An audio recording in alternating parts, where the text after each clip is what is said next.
Welcome to In Their Words, a podcast from the UPMC Pinnacle Foundation and UPMC in Central PA, where we share the personal stories behind healthcare and the people whose lives have been touched by it. For many people, palliative care is something they don't fully understand until they need it. But behind every diagnosis and every difficult decision is a team dedicated to providing comfort, compassion, and dignity for both patients and their families. In this episode, you'll hear from Angela Miller, a lead LPN at UPMC with more than 4 decades of nursing experience.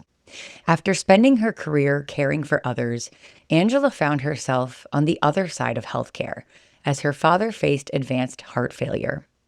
She shares how her family's experience with the palliative care team changed the way she views end-of-life care, the extraordinary compassion showed by the caregivers who walked beside them, and why those final days became filled not only with grief, but with peace, gratitude, and love. So my name is Angela Miller. I am a lead LPN, and I have technically been with the organization for 5 years, although I came over with a group. So, I've been a nurse since I was 18 and I'm 60, so it's been quite a while. But I've been with UPMC for about 5 years. I guess I have to rewind all the time, the whole way back to when I was 7. I had actually 6. I had open heart surgery, which doesn't sound like a big deal nowadays. But back at the time in 1971, when I had it, there wasn't a whole lot of 6-year-olds who were undergoing open heart surgery. And I think that whole experience and the exposure to the medical world really just kind of embedded that seed within me. And I had talked about it a couple of times in school, and approaching my junior year in high school, senior year, the guidance counselor asked me what my plans were, what I wanted to do when I graduated as far as a career. And I said I wanted to be a nurse. And her response to me was, I think you would be academically better suited to be a secretary. I don't think you have the strengths to become a nurse academically.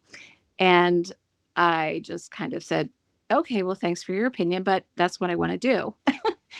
So I went and interviewed at LPN school, which no longer is in existence. It was Harrisburg Stilton High Spire Technical School of Practical Nursing in Harrisburg. And the head of the school came out to my mom and said, this girl is exactly the type of person that nursing needs.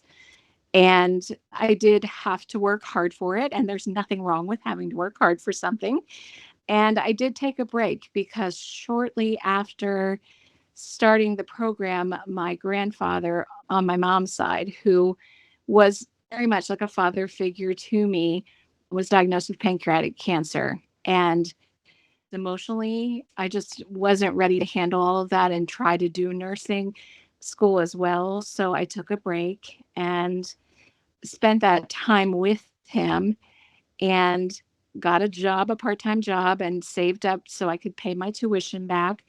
And the day before he passed, he was not verbally responsive at all, but we each had moments that we could spend time with him to say goodbye. And while I was with him, I took his hand and said how much I loved him and that I was going to go back to nursing school and make him proud and be the best nurse I could be in honor of him. And he squeezed my hand. And the next day he passed away. And all that money that I had saved up working part-time, I had to repay my tuition. And my parents were, they were very supportive, but they were like, if you're going to take this break, you're going to need to pay the tuition that goes to the next program. So I did that and I graduated and have been a nurse since I was 18. And actually in my office, during COVID, I developed a relationship through TikTok, of all things, with another nurse in North Carolina. And she was a fantastic painter. And her thing was to document stories about nurses, how you became a nurse, tell you a little bit about the background. And then I shared with her, and she asked if she could commission, if I would be interested in commissioning her to paint a painting of my portrait. And I said, well, sure. She said, I just want to document, and of course we had our mask on, it was all that premise of COVID. And she said, "Do you have a picture of your grandfather?" And I was like, "I'm not sure why you're asking." But yeah, I can send you a picture. And I couldn't see it until she was finished and she sent it to me. But when I opened it up, it's a picture of me, but in the background, very subtly, and most people don't notice it until I point it out to them, is my grandfather's profile looking over my shoulder. It's a testimony to so many things. And I actually had it done at Harrisburg, and it was Saperstein and Travisano, who are no longer practicing. I don't even think they're around alive anymore, but they were the ones who did my surgery. It was something that they knew I had when I was born, and they kept wanting to stretch it as much as they could because they didn't want to do surgery, open heart surgery on a child, just keep stretching it. So at age 6, it was finally like, we need to do this. And even that experience, like I said, I don't have a lot of memories, but some of the memories I have are kind of funny. Like I remember there was a African American girl that was going through open heart surgery at the same timeline, and her and I would constantly be in the hospital at the same time getting our heart cast. And I would recognize her right away, and we became pals. And I wish I would have kept her name because I would love to follow up and see where she's at nowadays, but I did not. But I remember when she had her surgery, she ended up having to have a pacemaker in.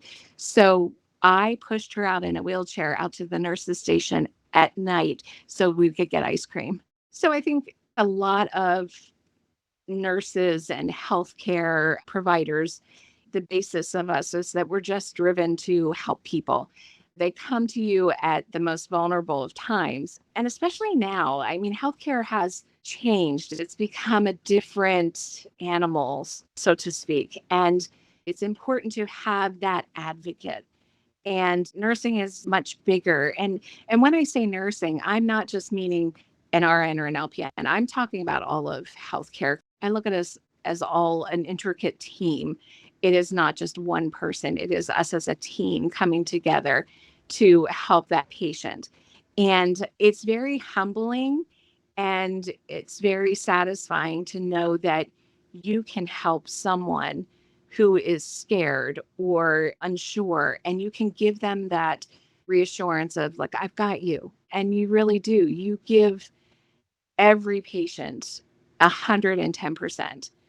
And it's satisfying to see them go through the entire process. And even if the end of the process isn't the result that you wanted, that you have given them what they needed at the moment they needed it. And I think that sums up what we do and why we do it. It's just a caring for humanity. To tell the story, my dad was a mechanic by trade. He was a manager. He was the guy that everybody brought their vehicles to say, "Hey, can you listen to it and tell me what's going on with it?" And he took a lot of pride in just being able to do that. And he had a very significant family history of heart disease. He had lost two brothers before the age of 50 to massive heart attacks.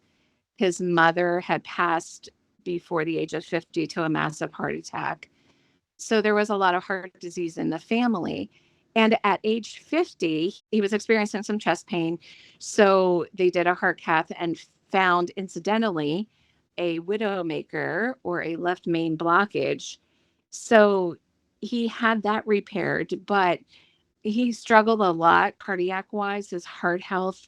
We used to call him the bionic man. He had 12 stents put in. He went to Washington, had radiation seeds implanted into his heart. You name it. He basically had it. He had a pacemaker, and he also had gotten struck by a neurological spastic disease, which meant that he drug his feet and he was no longer able to walk as easily as he could in the past. So my mom became his main caregiver. He also then developed symptoms of heart failure, which became much more apparent and much more significant as he aged. And I would say over the past year, we noticed that it had much more significant impacts on his ability to breathe and everything, and became 100% reliant on his pacemaker. So he was hospitalized in May. And at that point, they told us, basically his heart failure was going to really become worse. And he had gone to rehab, he had come home, and he ended up going back in rather emergently because he had fallen. And it was at that time that they kind of said to us, look, his heart failure numbers, his labs were so high that in all reality, we can never put a timeline on anything. It's always in God's hands. It's never something that we can say, this is going to be this long. But we would be surprised with the advancement of this that he would be able to even last 6 months. And it was just kind of a hard hit for my dad. And to know that the way he was, he would not be able to come home because we wouldn't be able to get him in the house, the stairs, etc. So my dad kind of talked it over and he said, what are my options? And at that point was when palliative care came into the conversation. When I think of palliative care, my mind first goes to cancer patients. But palliative care is much bigger and much broader than that. But it's basically when you are faced with a situation that things are not going to get better, they're going to demise.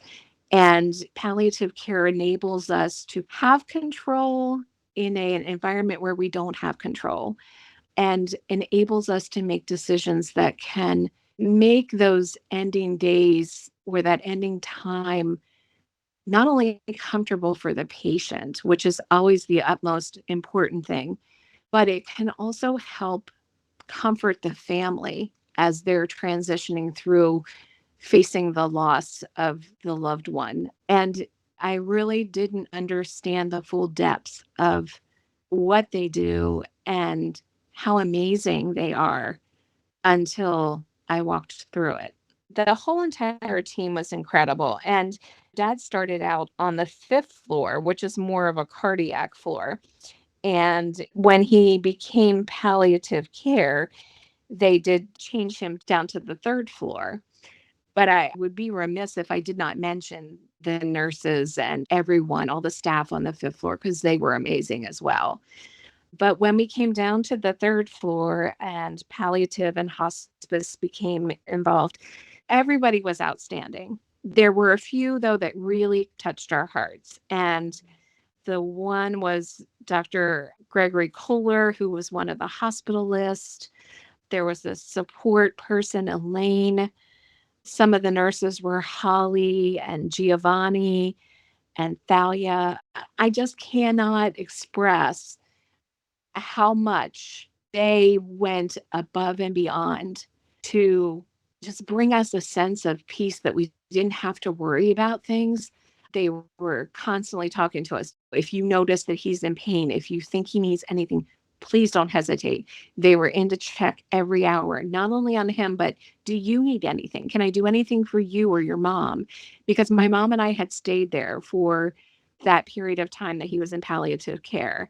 And they made sure that we were acknowledged that you can order something to eat. You don't want to leave because, granted, you need to take a moment to take a breath because being in that room 24/7 for 7 or 10 days, however long it takes for transition, you need to take a breath. But they wanted to make sure that we knew you can order anything from the menu. It will be brought to the room. It's part of our care. It is part of everything. Do you need a toothbrush? The little things like that. They brought snacks to the rooms. They brought drinks. They made sure when the granddaughters were there that we had snacks that we could give to them as well. And they brought brochures from hospice on how to help the grandchildren transition through death. This was their first experience. And they were very close to my dad. So helping them to transition through, helping my sons who have never really lost someone as well, just helping us on how to help as a family, how to help each other get through this. And they were just completely on it. And when my dad seemed to be uncomfortable and the medicine wasn't quite covering him, Holly was like, I'm reaching out. We're going to get something increased. There was never a hesitation. Their main goal was to make sure that my dad was comfortable, that he was attended to, and that we were tucked in as well, which meant that we could focus on him. We could relax and take the time that we were given to say our goodbyes, to talk about memories, just be able to have that closure in those last days. If we had our way, we would have our people with us the rest of our lives. Like, we never want to say goodbye to someone. And it is difficult. And it's surprisingly enough, I will say, I guess I thought that as a nurse, I would handle it better, but I don't think it really matters what you are, who you are, what you do. It's still losing someone that you love. And it brought such a sense of peace and comfort to know that they had everything under control. It didn't matter if every 20 minutes we were pressing the button saying, I think he's uncomfortable. They didn't ever question. They were like, okay, we're going to get him some meds. They trusted that we knew him well enough to know. Sometimes we get too rushed in healthcare where we've got so much on our plate that I think that we don't give credit to the fact that while we see this patient before us, the family that's sitting in the chair has been surrounded by this person perhaps their entire life. And they know them in a much deeper level than what we could ever begin to know them. And we need to give credit to that and that input as to, I think there's something wrong here, or he's uncomfortable, because they know them well. And I think that needs to be a much integrated part of taking care of a patient. And they definitely made that very apparent, that they valued our opinion as to what we felt he needed or what could be done to help him. I think that it's really important to take a step back and just look at the whole picture. I have much more respect and just awe for anyone in the palliative care. I respect the challenges that the floor nurses have in juggling time. I just really respect that and became much more aware of that. And I think it just even strengthened more my resolve to do what I do as a nurse and deepen my compassion and my drive for that, because we often don't know the whole picture. We just get a small glimpse, but we don't know the whole picture. And there's a great video out that doesn't speak a word through the entire video, but it goes through a hospital and people that you pass in the hospital and person getting on the elevator, and how we often come to a very quick judgment of someone that we're passing, but then it gives you a blip of what's going on in the background in that person's life. We don't know the whole picture. So that patient that's ringing their bell 50 times, and you're like, oh my goodness, I can't go in that room one more time. There might be a background picture that we don't know. So I would hope that this has taught me to be much more compassionate on a deeper level. I would like to think I was already compassionate, but it's definitely deepened it and my resolve, like I said, to why I do what I do. Angela's story is a powerful reminder that while medicine cannot always change an outcome, compassion can transform an experience. To the physicians, nurses, support staff, hospice team, and every caregiver who helped Angela's family navigate one of life's most difficult moments, thank you for providing comfort, guidance, and dignity when it mattered most. Your care allowed one family to spend less time worrying and more time simply being together.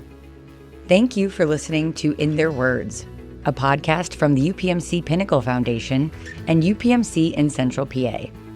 If this story inspired you, please subscribe, share this episode, and join us next time as we continue highlighting the people, programs, and moments that make compassionate care possible.